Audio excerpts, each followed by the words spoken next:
Who's been the best and worst player at every championship club this season? Let's take a look. Using WhoScored average match ratings, I've identified each championship club's top and worst performer this season, but I'd be interested to know if you agree with all of these. Now, in order to qualify for this video, a player must have played a minimum of 400 minutes in the championship this season. Otherwise, there have been a bunch of people involved in this video who have played about 5 minutes this season. If you do go to enjoy today's video, make sure to drop a like. But without any further ado, let's jump in. Starting out with Birmingham, statistically their best player this season has been Ethan Laird and their worst, Scott Hogan. Now, in the case of Laird, before picking up that groin injury, I thought he was absolutely brilliant for Blues. Started the season like an absolute house on fire, a real creative gem from that right back role. Since returning in the new year, I don't think he's quite been up to that same standard. Blues fans, would you agree with that? But going off WhoScored ratings, he has been their best performer this season. In terms of their worst performer, it's Hogan with a rating of 6.19. Just one goal for the forward this season, and it just so happens that he's their top paid player as well, which won't go down too well. Unsurprisingly, Blackburn's top performer this season has been Sammy Smodics, 21 goals, 3 assists for the attacking midfielder. In terms of their worst performer, going off WhoScored ratings, it's Dylan McCanday with a rating of just 6.28. Now, he has had a somewhat frustrating start to his Rovers career since arriving from Spurs. Seems to be a bit of a confidence player. And don't get me wrong, there have been flashes of quality, and if you get that confidence in him, there could still be a decent player in there. But with a lot of his appearances having come from the bench this season, that will also bring down his overall rating. For Bristol City, their top performer has been Rob Dickie. He's been a real goal threat from the back as well. He's got 6 goal contributions so far this season.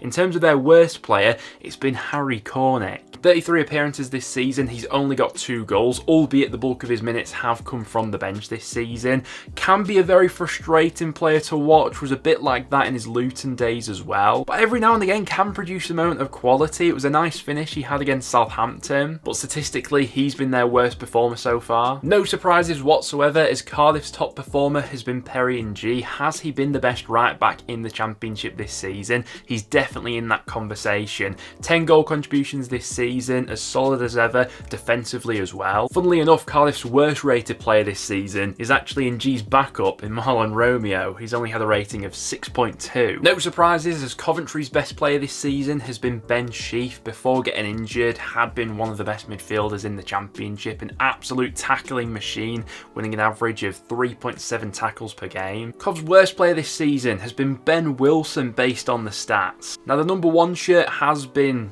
shared almost this season. Wilson's got plenty of minutes, but so has Bradley Collins as well. In the case of Wilson, in 18 championship matches, he's conceded 26 goals this season, which earns him the lowest rating at Cov. At Huddersfield, you've got Hellick as their top performer with a match rating of 7.04. He's got 9 goals from the back this season, although Sorba Thomas isn't too far behind in terms of Huddersfield's top rated player. At the opposite end of the spectrum, it's Brahima Diarra as their lowest rated player. Now, the bulk of his minutes have come from the bench this season, which will automatically drag down his rating a little bit, but with a match rating of just 6.28, of the Huddersfield players who have played a minimum of 400 minutes this season, he's been their worst performer. Hull City's top performer has been Jayden Philogene, 8 goals, 6 assists for the winger, and for me personally, definitely one of the most enjoyable players to watch in the league, although he is closely followed by Jacob Greaves, who's been Hull's second best performer this season. On the opposite end of the spectrum, you've got Matt Ingram. He started in 9 matches this season and hasn't had a great time between the sticks when he has played. 14 goals conceded in the games that he's played and a match rating of just 6.27. Kiefer Moore is Ipswich's highest rated player. Of course, we are judging him off a smaller sample size of matches than the other players that have been there all season, but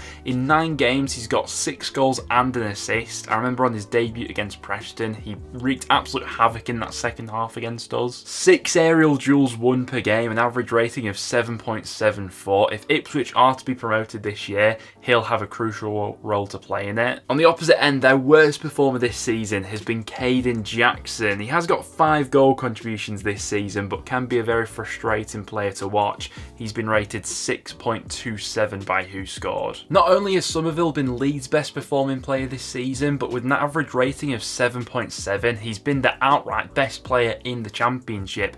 going off Who Scored ratings. 15 goals, 8 assists, but that only paints half a picture. Watching him in action, you can see he is a cut above the Championship, like a few of his teammates are, to be fair. In terms of Leeds' worst performer this season, it's Bournemouth loanee Jayden Anthony. Now, the vast majority of his minutes have come from the bench. He's only started in 2 Championship games this season, and then has had 22 substitute appearances. Has shown a bit of quality in the cup competitions especially, but those ratings aren't taken into consideration here. As that's the case, he's only got a rating of 6.23. Leicester City's best player has been Kiernan Dewsbury Hall, a rating of 7.44, and with 10 goals and 12 assists from midfield, you can understand why. Now, going off Who Scored, their worst player has actually been Tom Cannon. He's had a bit of a frustrating start to life at Leicester. It was quite a big money move that he made the switch from Everton to Leicester. Obviously, myself speaking as a Preston fan, I absolutely loved Cannon when we had him on loan last season. Brilliant at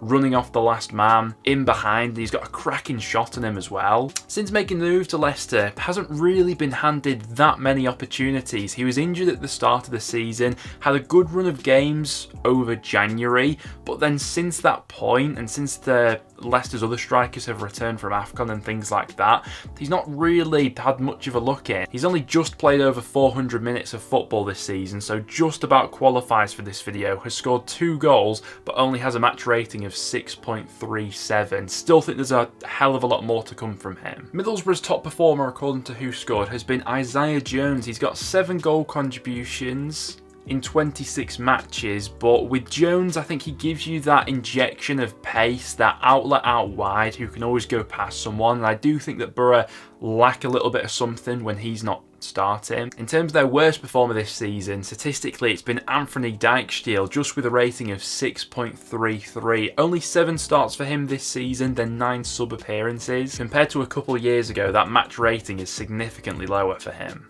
Millwall's top performer has been captain Sean Hutchinson. He's had to endure a pretty injury-hit campaign that's been pretty frustrating with multiple knocks throughout the season, but in the 10 games he's featured in, he's had a match rating of 6.99, which is better than any other Millwall player has managed this season, showing the importance of Hutchinson when he is fit and available. Probably not that much of a surprise, their worst player this season has been Duncan Watmore. He can be a bit frustrating, can't he? He scored 1 goal this season, but has underperformed his XG by 1.6 goals. Only has a match rating of 6.24. Norwich City's top performer has been Gabriel Sara, just edging out the likes of Josh Sargent and Johnny Rowe, who also have excellent match ratings for the season. But with how good Sara has been this season, you can hardly argue with that. 9 goals and 11 assists.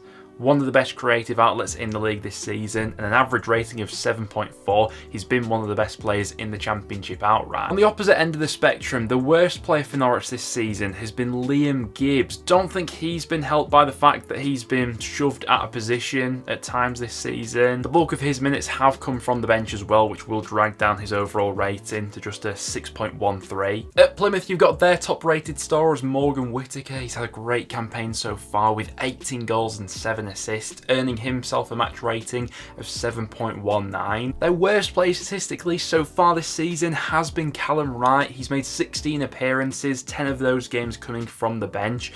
Compared to a lot of the other squad that has made the adaptation to the Championship from League One, Wright maybe not so much. He had 8 goal contributions last season, but is yet to chip in with a single goal or assist this time. At my side, Preston North End, our best performer has been Alan Brown based off the stats, and based on the eye test, I think I'd agree with that as well. I think consistently throughout the season so far, Brown probably has been our best player. 4 goals and 3 assists, but that doesn't really sum up the job that Brown does. He's been playing at wing-back recently with Potts out injured, but in the middle of the pitch, he's an all-action midfielder, and with a match rating of 7.01, he has been our best performer, going off the numbers. Then our worst performer has actually been Ched Evans, of the players that have played a minimum of 400 minutes. He's not featured that much, only 6 starts, then 9 appearances off the bench, hasn't scored either. Obviously coming back from a very serious injury and hasn't quite hit those previous levels. QPR's top performer, as he usually tends to be, is Ilias Chair. He's got a match rating of 7.0.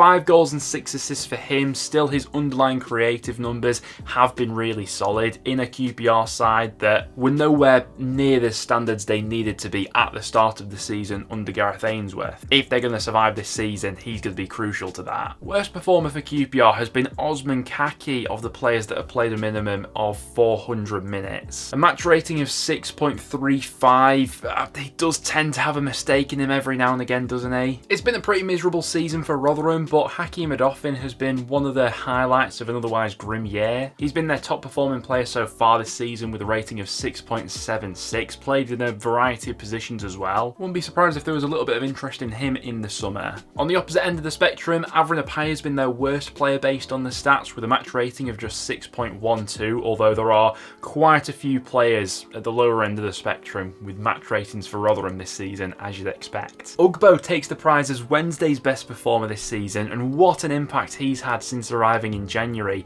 6 goals in 10 appearances, an assist to go along with that as well. He's already the club's top scorer despite only arriving a few months ago, and their survival chances will absolutely be pinned around him continuing to hit the back of the net. It probably won't come as a massive surprise for Wednesday fans to learn that Ashley Fletcher has been their worst player this season based on the stats. 23 appearances for the striker this season, but no goals, albeit most of his minutes have come from the bench, but yeah, that's just not been a move that's worked out whatsoever. Kyle Walker-Peters has been Southampton's best player so far this season. Quite surprised that he's only got 4 goal contributions. Feel like he's always involved in building up the play for the Saints.